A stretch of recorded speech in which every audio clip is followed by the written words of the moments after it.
President Trump ਹੁਣੀ Scotland ਨੂੰ ਜਾ ਰਹੇ ਹੈਗੇ ਆ। ਵਾਸ਼ਿੰਗਟਨ ਡੀਸੀ ਦੇ ਵਿੱਚ ਕਾਫੀ ਰੌਲਾ ਰੱਪਾ ਪਿਆ ਹੋਇਆ ਹੈ ਐਪਸਟੀਨ ਦੀਆਂ ਫਾਈਲਸ ਨੂੰ ਲੈ ਕੇ।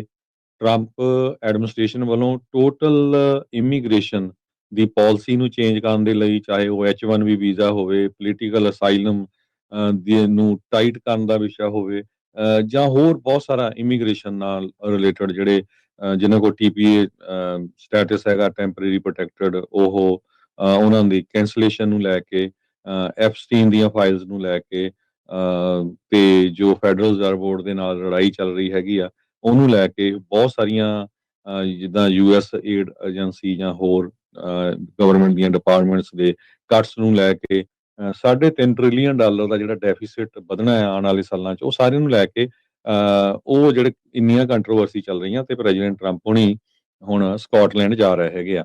ਉਹ ਇੱਕ 18 ਹੋਲ ਕੋਰਸ ਜਿਹੜਾ ਆ ਗੋਲਫ ਦਾ, ਮੈਕਲਿਊਡ ਕੋਰਸ, ਜਿਹੜਾ Trump international golf links Scotland 'ਚ ਹੈਗਾ, ਉਹਦਾ ਉਦਘਾਟਨ ਕਰਨ ਜਾ ਰਹੇ ਆ। ਸੋ ਉੱਥੇ ਗੋਲਫ ਵੀ ਖੇਡਣਗੇ, ਤੇ ਉਹ ਸਕਾਟਲੈਂਡ ਦੇ ਲੀਡਰਸ ਨੂੰ ਵੀ ਮਿਲਣਗੇ, ਤੇ ਪ੍ਰਾਈਮ ਮਿਨਿਸਟਰ ਜੋ ਇੰਗਲੈਂਡ ਦੇ ਹੈਗੇ ਕੀਅਰ ਸਟਾਰਮਰ, ਉਹਨਾਂ ਨੂੰ ਵੀ ਮਿਲਣ ਜਾ ਰਹੇ ਆ। ਹਾਲਾਂਕਿ ਉਹਨਾਂ ਦਾ ਰਿਲੇਸ਼ਨ ਕਾਫੀ ਰੌਕੀ ਹੈਗਾ।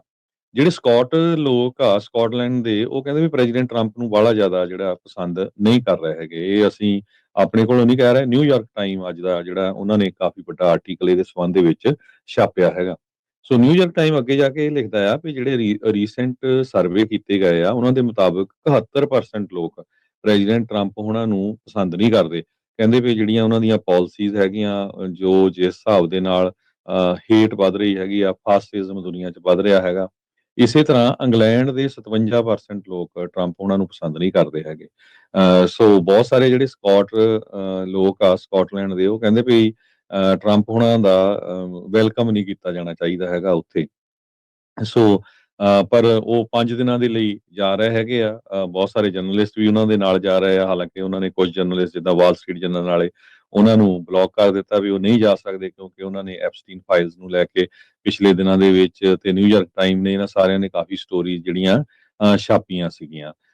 ਸੋ ਯੂਕਰੇਨ ਦੇ ਵਿੱਚ ਜੋ ਲੜਾਈ ਚੱਲ ਰਹੀ ਹੈਗੀ ਆ, ਉਹਦੇ ਬਾਬਤ ਵੀ ਟਰੰਪ ਹੁਣੀ ਜੋ ਉਹ ਗੱਲਬਾਤ ਕਰਨਗੇ ਨਾਟੋ ਦੇ ਜੋ ਮੈਂਬਰਸ ਹੈਗੇ ਉਹਨਾਂ ਦੇ ਨਾਲ, ਕਿਉਂਕਿ ਉਹ ਲੱਗਦਾ ਨਹੀਂ ਵੀ ਹੁਣ ਜਿਹੜੀ ਲੜਾਈ ਆ ਉਹ ਬੰਦ ਹੋਊਗੀ, ਕਿਉਂਕਿ ਰਸ਼ੀਆ ਵਾਲਿਆਂ ਨੇ ਹੋਰ ਤੇਜ਼ੀ ਕੀਤੀ ਹੋਈ ਹੈਗੀ ਆ। ਸੋ ਇਹ ਸਾਰੇ ਕਾਸੀ ਦੇ ਇਸ਼ੂ ਦੇ ਉੱਤੇ 5 ਦਿਨ ਪ੍ਰੈਜ਼ੀਡੈਂਟ ਟਰੰਪ ਹੁਣੀ ਸਕਾਟਲੈਂਡ ਜਾ ਰਹੇ ਹੈਗੇ। ਜੀ।